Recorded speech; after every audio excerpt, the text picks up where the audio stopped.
Welcome to Pastimes on the mic. We got some breaking news in the NBA. Kawhi Leonard just signed an extension with the Los Angeles Clippers. Paul George is also in talks right now of an extension as well. Boys, I know we were talking smack about the Clippers when they first traded for Harden, but how are we feeling about this? This is an aging core that they got.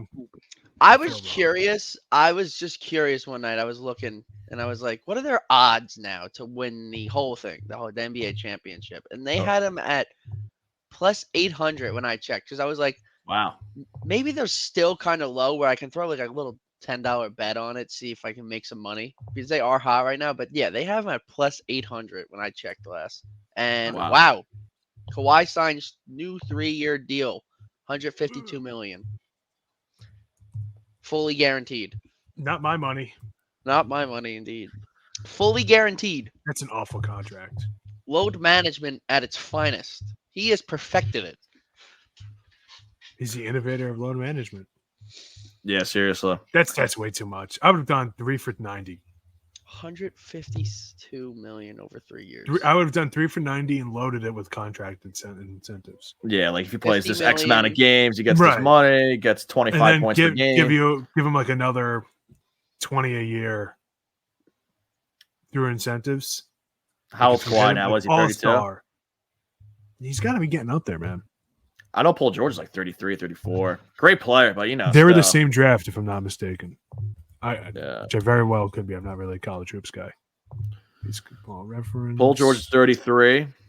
Kawhi I think is a little bit younger. 32, yeah. And he's right now he's averaging 34 minutes, 34 and a half minutes a game, 23 and a half points, three assists, and 6 boards. And I know Harden's 34. I'm just curious about James Harden. I know I asked this question off air. I just want to see his contract. Signed a 2-year, $68 million deal with the 76ers. So is he free agent next year? He's a free agent next year.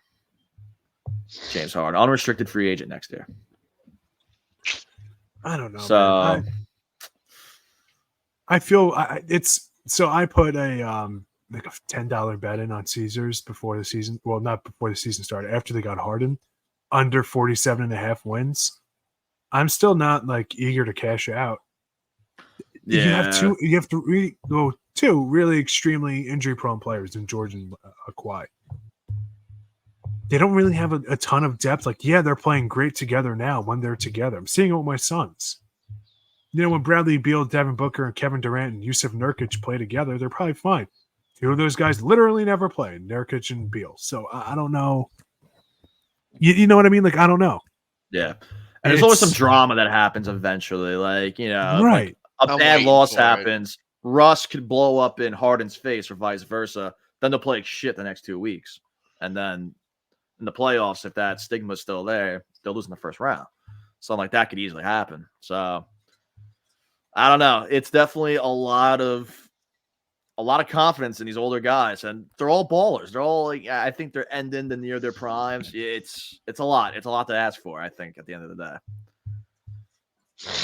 Injuries happen too. It's a lot. It's tough, man. It's tough. But right now, yeah, they're doing good. Yeah. They're what? 4th? I think they're 4th in the East. Yeah. 4th in the West, behind Minnesota, Oklahoma City, and Denver. They're 3 games behind that little group. And they're on a tear, but I mean, like, they lost to the Pelicans, right? I don't know. Jeez, Russell Westbrook, man. All right, so yeah, they beat Phoenix, but before that, they were on a tear. They're on a 5-game winning streak. No. And then they beat Phoenix again. They beat my guys twice. Oof. Already. So I'm getting a little worried. I didn't realize Monday they blew them out. Holy shit. 138 to a 111. Jesus. Yeah. Yeah, I mean, look, dude, it's like this whole core, man. Kawhi, 32. Paul George, 33. James Harden, 34. Norman Powell's 30. Russell Westbrook's 35 years old now. Rocco is 33. Nicholas Batum is 35. Yeah, Batum's retiring after this year. Yeah, he's only has 3 games played on the season. Terrence Mann's probably the youngest at 27. Is that an up? I thought Batum was traded to Philly. Says he's on the team. Actually, wait, did he get traded mid-season? I'm just missing it. I thought he did. He got traded to Philly. He got traded to Philly. Yeah. Sometimes when you look at like the roster, it's not the current roster. It's guys Heinleich's 23. He's young. Don't really know who that is. But Mason Plumlee's out for the year, though, right? He got injured. I don't know if it's out for the year or not. No, he played on Monday. Oh, did he? He must be back then because he only has 8 games played on the season. He's 33. He only played 4 minutes. Yeah, it's an old team. It's asking a lot. I mean, could it work? I think crazier things have happened, but it's a lot to ask for. I don't know. It's definitely a win right now. Like it's championship or bust, especially Harden. If one bad thing happens to Harden, he's a free agent next year. He will pack his bags and go anywhere else. Yeah. So, but it seems like Kawhi and Paul George are pretty committed to this team and being teammates. So I guess that's a good thing. But yeah, that window's closing down there. I think they're kind of realizing like we're all pretty old and still kind of have something left. Like we could definitely focus on win this year. Yeah, and it's kind of benefiting them right now. But again, you got to play a full season and the playoffs to win a championship. So we'll see what happens. I mean, history probably will repeat itself with the drama. I'm waiting for it. The news headline: Russ punches James Harden in the face and leaves. Yeah. Something like that. And then again, injuries can happen to anybody. And I think we're seeing it right now throughout the whole league. 2 young superstars, one who just came back, Ja Morant, after serving his 25-game suspension. Now he's out for the rest of the year. Torn labrum. Yeah, that's brutal. Out for the year. And then Tyrese Haliburton, who's having a fucking awesome year. God, he's out for 2 weeks. He's going to get checked up again in 2 weeks. So hopefully it's just 2 weeks for those Pacers fans out there. He's having an unreal year, dude. Unreal. I was reading what you said. He might finish top 3 or 4 in MVP voting. Yeah, if he comes back and he just does win most improved player, our favorite award. Yeah, seriously. Yeah, he was leading the league in assists, 12.5 per game. And I was reading some stat. I think in his last X amount of games, I think he had 86 assists to 4 turnovers. That's it. Something crazy like that. He's only it's insane. I remember watching some of his college highlights during the draft, before the draft, because a lot of people were saying that he's a good point guard or whatever, and I thought he would have been perfect for the Suns. Chris Paul can mentor him a bit. Supposedly he didn't want to go here for whatever reason. I don't know why. Interesting. But yeah, man, he's turned out to be a great player. Yeah, he's a superstar. We were talking in one of our previous segments about people are going to say a golf. If the Lions beat the Rams, that the golf and Stafford trade worked out for both teams. That trade really did work out for both teams. They both got cornerstones for their franchise. Yep. Domantas Sabonis to the Kings, Haliburton to the Pacers. He's been very good. He's been very, very good. And the Pacers, they have flourished with him. And it's kind of reminiscent of last year when people forget they were very good last year as well. And then he got hurt and it derailed their season. So hopefully they can kind of, right the ship a little bit without him. Yeah. So upcoming, they have Washington, Atlanta. They can still win those 2 games. Yeah, easily. Without him. Denver, Utah, you could probably win. Sacramento, that would have been fun to see him play against his former team. Portland, they can win. Phoenix, now anything is possible against us, apparently. Yeah. It's, so it's, we'll see what they can do. I'm curious to see, a lot of people were saying, kind of myself included, we'll see what they are without Haliburton, some of these guys that are fringe role players or journeymen, whatever. Yeah. Now we get to see how they're going to be without him. Yeah. And if anything, TJ McConnell, solid player, solid backup point guard. He could, dish out dimes. He won't really score as much as Haliburton, but he'll definitely, keep the ship afloat, hopefully, for a bit. But they still have Buddy Hield, right? Yeah, so I guess so you definitely got scorers off the bench. So we'll see what they can do. Yeah, but I guess Ja. Yeah, Ja's out for the year. That's a brutal blow. What a for Memphis roller Grizzlies. coaster for him, man. Just a Yeah, roller seriously. coaster year for him. You serve a 25-game suspension, and then you ball out for like a week and a half or whatever, 2 weeks. You're like the best player on the planet again. You're steering the Grizzlies in the right direction, and then boom, you're out for the year. It's Yeah, brutal. I mean, he did it in practice, right? Torn labrum. I believe so. I haven't read much into it, but Did they say possible. what it was? I mean, like It's torn labrum. Yeah, but did they say how he did it? Like, was he like going for a dunk, or like did he get like hit by someone and his arm just?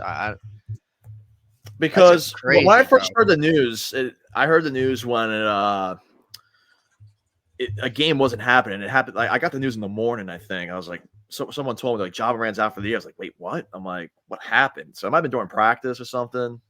This is a real test for him, though. Like as a person, like from all this shit that happened to him in the past, like how is he gonna respond in the being injured? Like he's gonna be like out and about. Like you got to see, like make sure.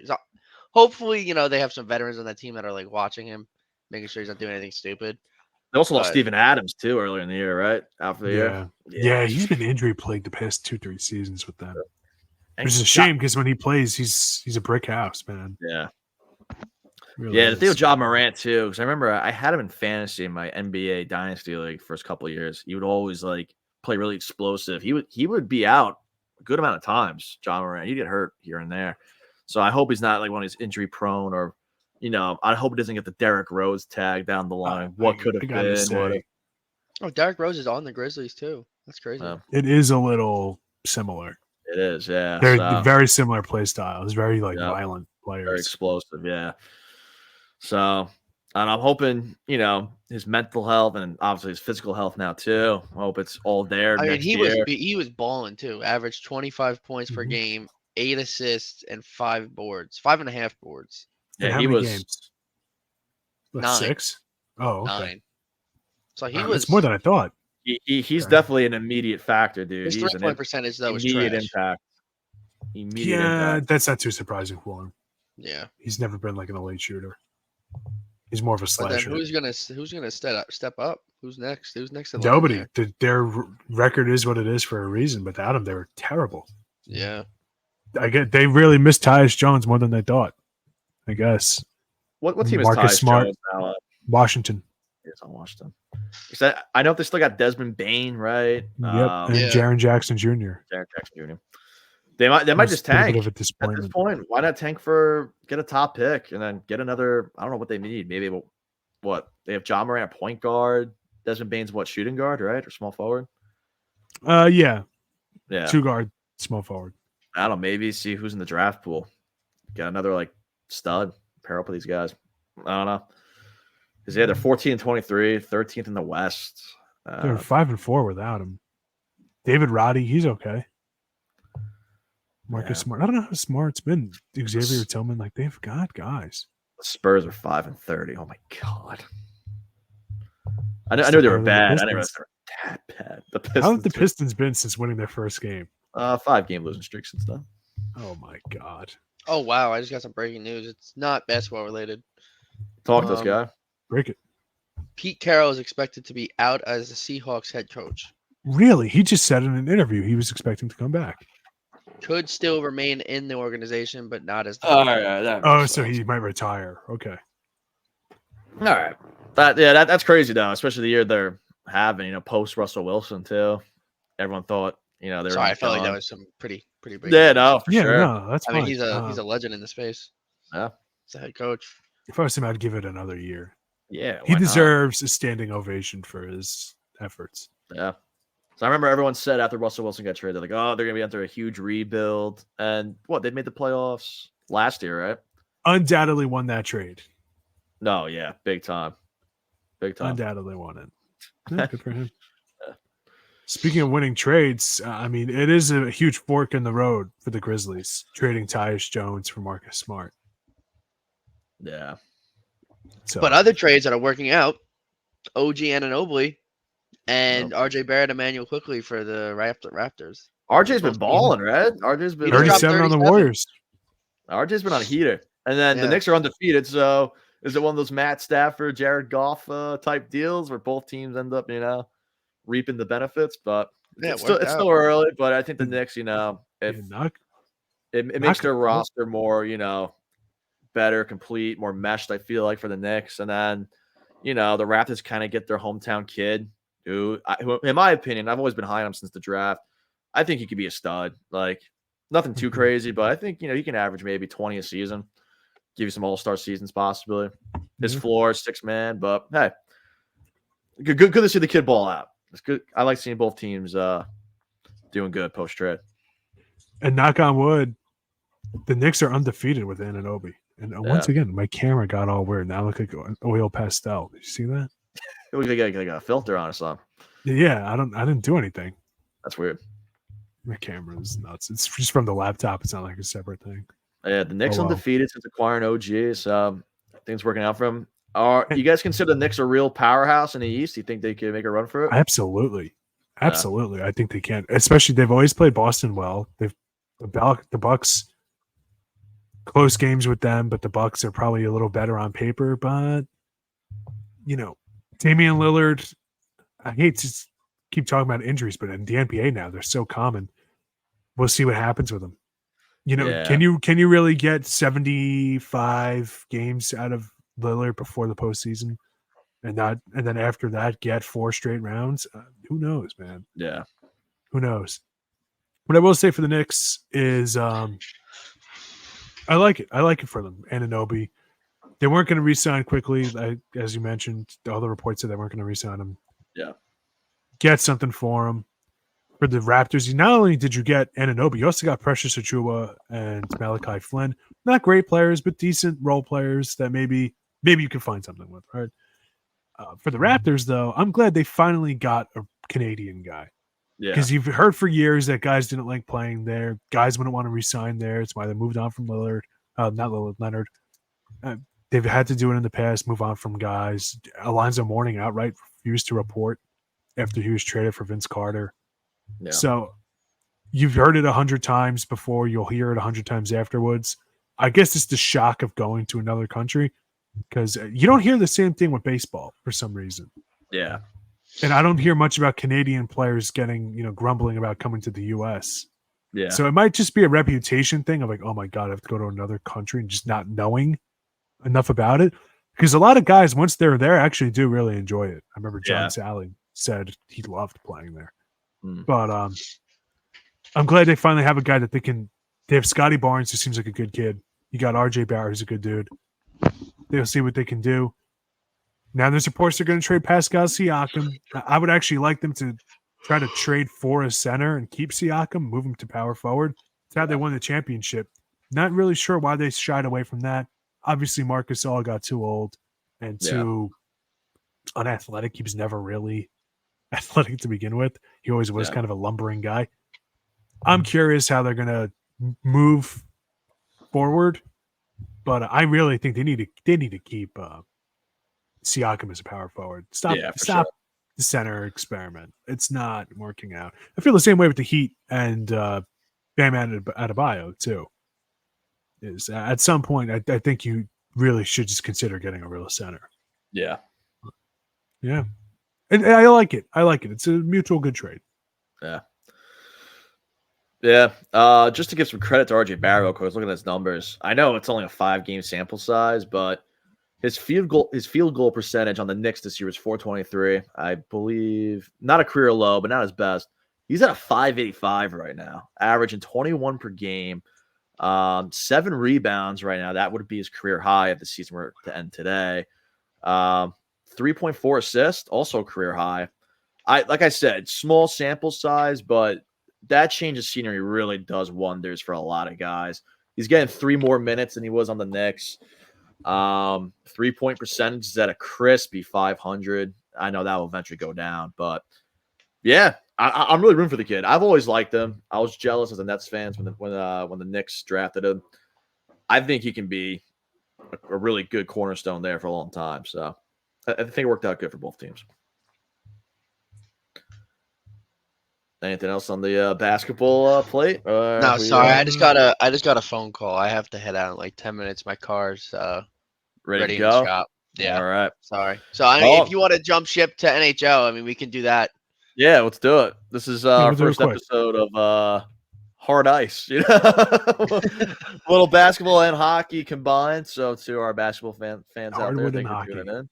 But here we are. Let's do some hockey real quick. Just like in the NBA, two young superstars, Ja Morant and Tyrese Haliburton, are both out right now.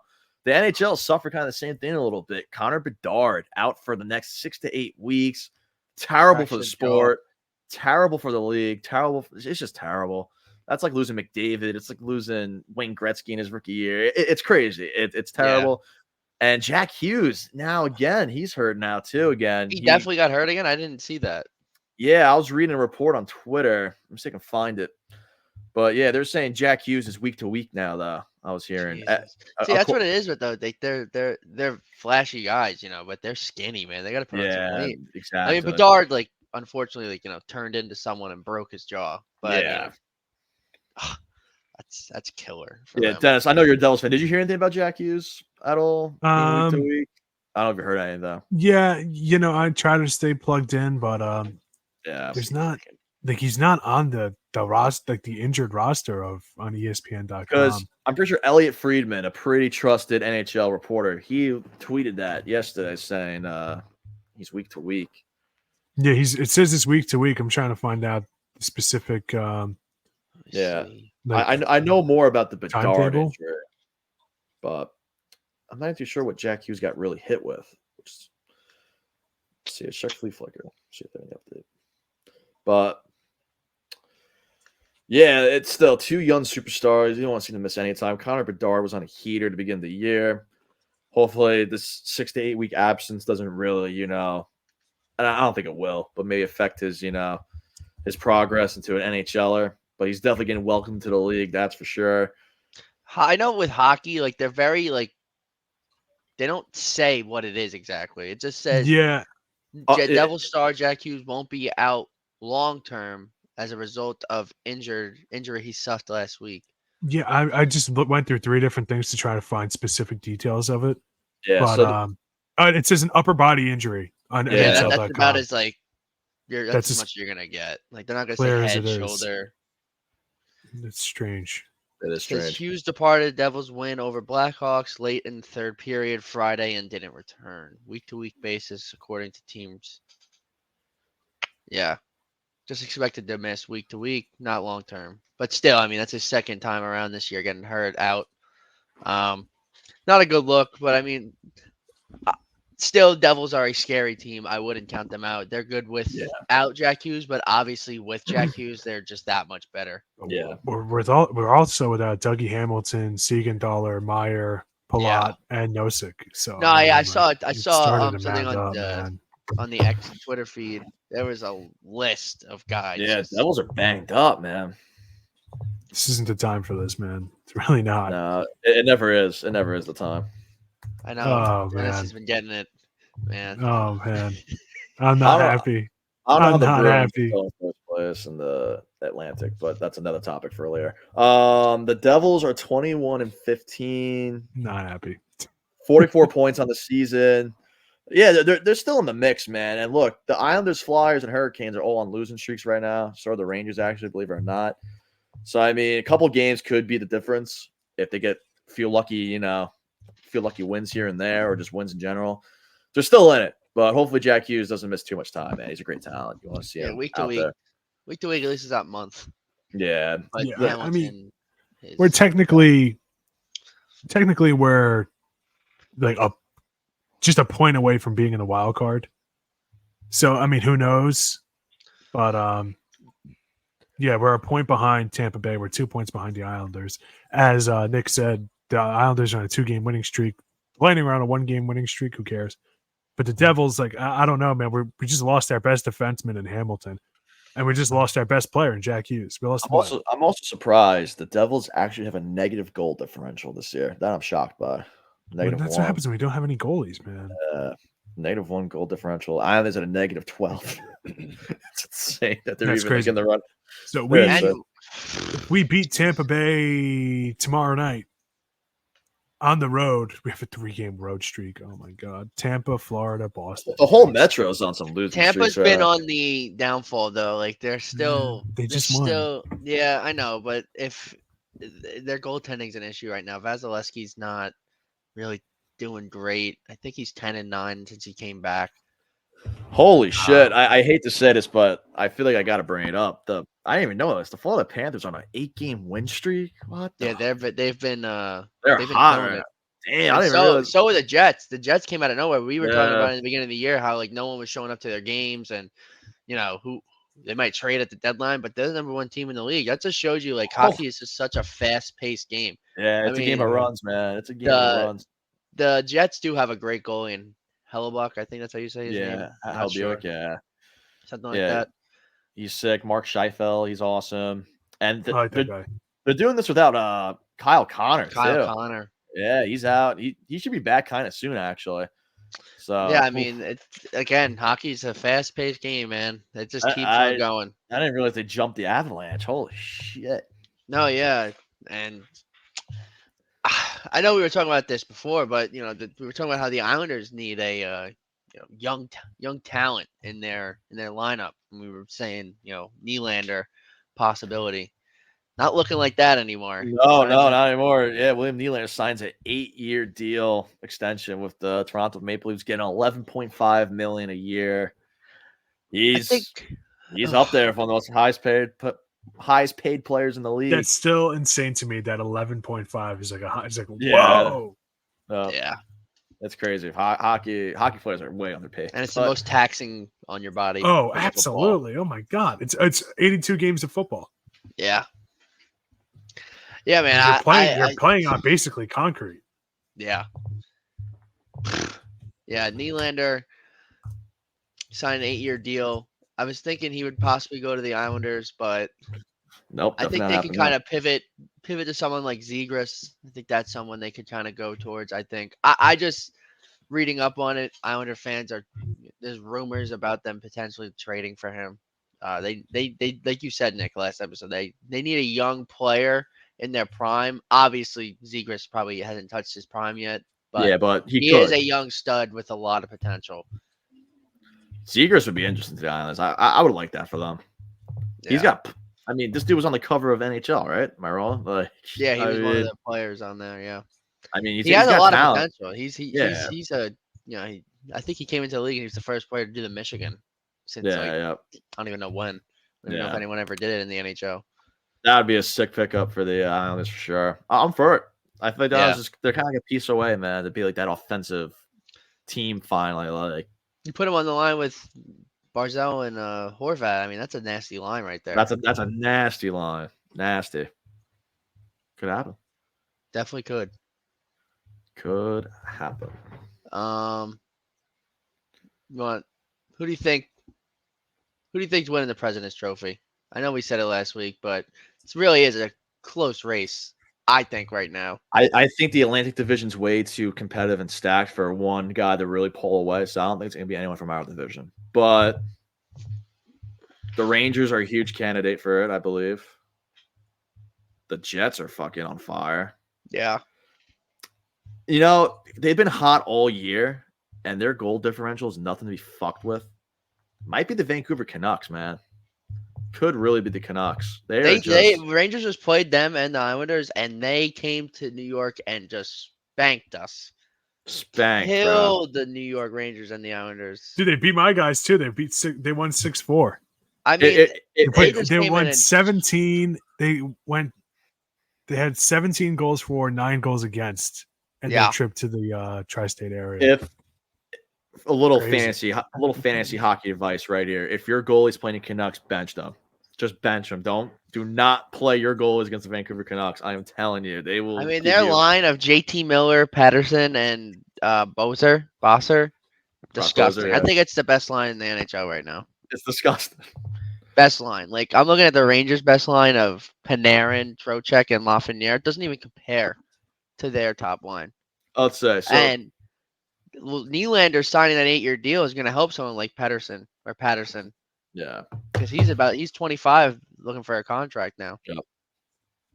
But to the President's Trophy, yeah, you got the Rangers in the mix, 54 points.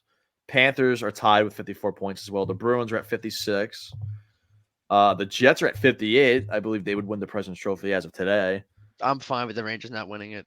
Yeah, me too. I don't want the Bruins to win that shit again. The Canucks are at 57.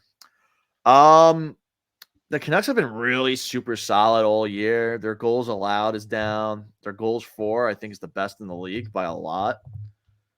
They have 160 goals for. The second best, I think, is the Bruins at 136. Or the Avalanche. No, Avalanche, 152. Yeah, Canucks have the best goals for. Best goal differential, 53. 3-game win streak. I'm going with the Canucks. That's not a bad pick. I don't think the Jets can keep up this pace of play. I agree. Yeah. But the Canucks have proven that they can, they're consistently in the power rankings at 1, 2, or 3. Exactly. Along with the Bruins. I would have to say Avalanche, though. I think that's my pick for the President's Trophy this year. That's a good pick. A little more consistent. Yeah. They're just experienced and very, very well. But you know what happens? As a team. You know what happens, though, with the President's Trophy, you get it. You automatically don't win the Stanley Cup. That's unless you have Patrick Kane on your team. That's why I'm saying the Canucks. Because I think the Canucks are going to have a great regular season. I could see them get bounced in the second. The last team to win the President's Trophy and the Stanley Cup was the Blackhawks with 2013. With Patrick Kane. So. The Bruins literally started the President's Trophy curse. They won in 2014. They got bounced out early. And then maybe they're the bookends. Maybe they started it and ended it last year. Yeah, hopefully. Whoever wins it this year wins both. Hopefully, because I'm tired of hearing about that freaking thing. I know. I did not want to win that shit last year. I was like, yeah, it is such a fun regular season, but I'm like, President's Trophy now, it's kind of ruining it for me. Yeah. And lo and behold, but I don't want to be depressed for the rest of the day. So, yeah, I'll go with the Canucks though. I think Canucks is a sick pick. You picked the Avalanche. Dennis, you got any thoughts on President's Trophy? Well, it's not going to be my Devils.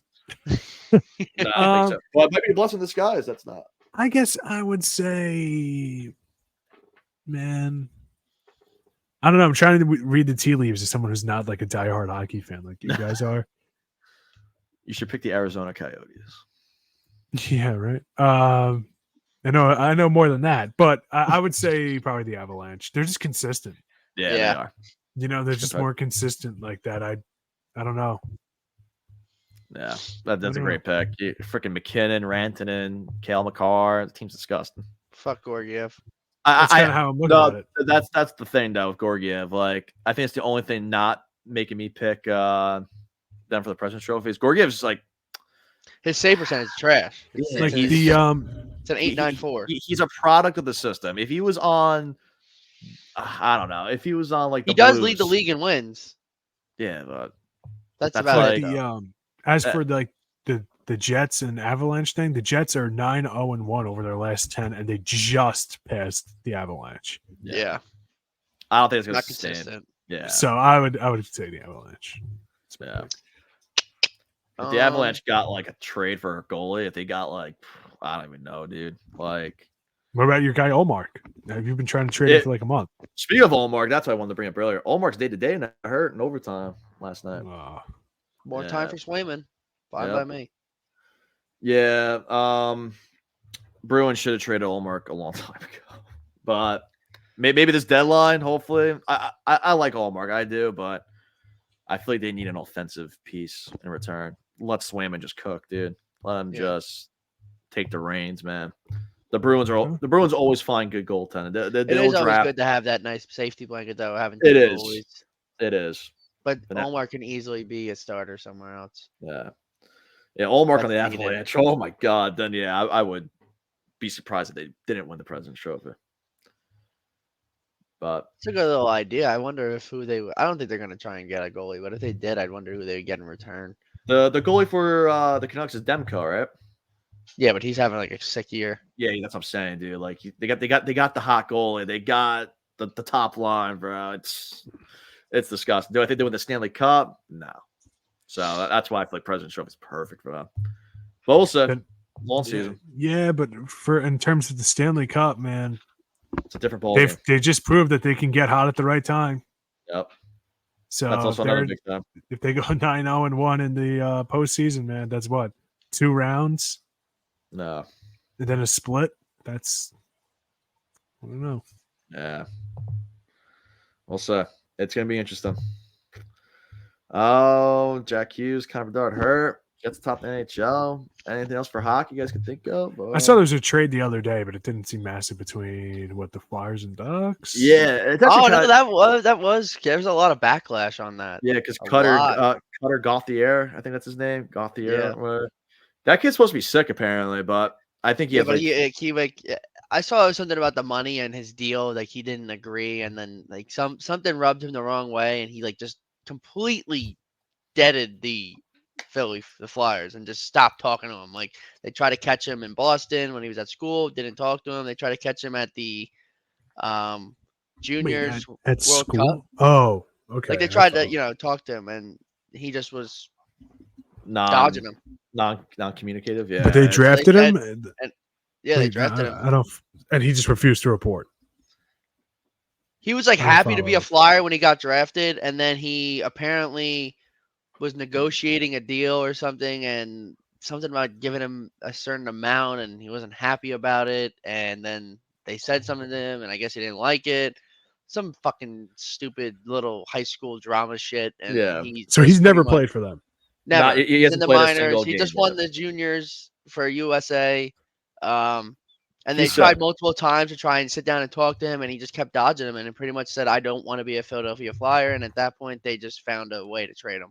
Yeah, and then the Flyers got young defenseman Jamie Drysdale, who I think can be really good. He's showing some. I think they got a pick in return too. Yeah. The Flyers got a nice little haul, and the Ducks. That kid Cutter might have been a second-round pick. Yeah, the Ducks might have gotten themselves a cornerstone piece. So. Oh yeah, he's supposed to be really good. Quack. No. A lot of players went overlooked because of Bedard in this league, in this draft. Yep. Yeah, but Bedard is just in a different league of his own. But yeah, hope we get him back soon. You can end the day with a stat of the day if you want. Oh yeah, that's right. Guy here provided us some stats of the day. You want to read them off for us? There's actually some pretty cool ones. Stat of the day: Derek Thomas, all right, player for the Kansas City Chiefs, had the record for sacks in a game. 7 total sacks in one game he had. And there is another time where there was more than 7, but this was not a stat in the time period that it was held. So there was a game called, the guy's name was Norman Wildman Willie. Had 17 sacks in a game for the Philadelphia Eagles against the New York Giants in 1952. But sacks were not held as a stat then, so it did not officially count. To put that in perspective, didn't TJ Watt have 17 sacks this season? 19. Yeah, 19. So, yeah. But like I said to you before the show started, they were probably RKOing people in that time different time. They were playing with leather helmets. Yeah. Yeah. I mean, half the guys out there probably had concussions. CTE already, yeah. They didn't even know what planet they were on. Yeah. But yeah, Derek Thomas, official sack record in a game, 7 sacks in one game. In 1990 against the Seahawks, Thomas sacked quarterback David Craig 7 times. The record has stood for more than 20 seasons.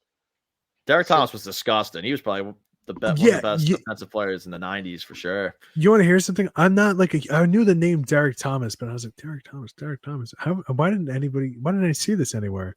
I didn't realize that this was like an old stat. I was like, what? No. Yeah, it was just like a random stat. I was looking at. He was on the Chiefs. It wasn't like this year. I was just like going back. Yeah, it's not like a football history guy. Little thing to know. I was just curious one night. When I was loading up the doc, I was like, let me look up something.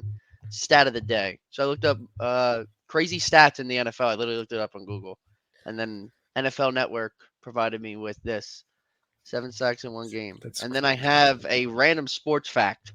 Ooh, I'm hearing. I like random sports facts. Kind of the same thing, but Olympic gold medals are actually not 100% gold. If you didn't know that, they are 93% silver, 6% copper, and 1% gold for the finish.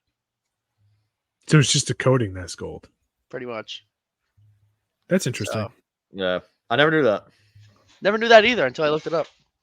I will continue to provide us with these random facts. So I feel like it's interesting. The random facts from Guy Buckley Jr. We'll also be providing our own random facts. This was a fun little show. We talked some NBA, some hardwood, some NHL, some ice.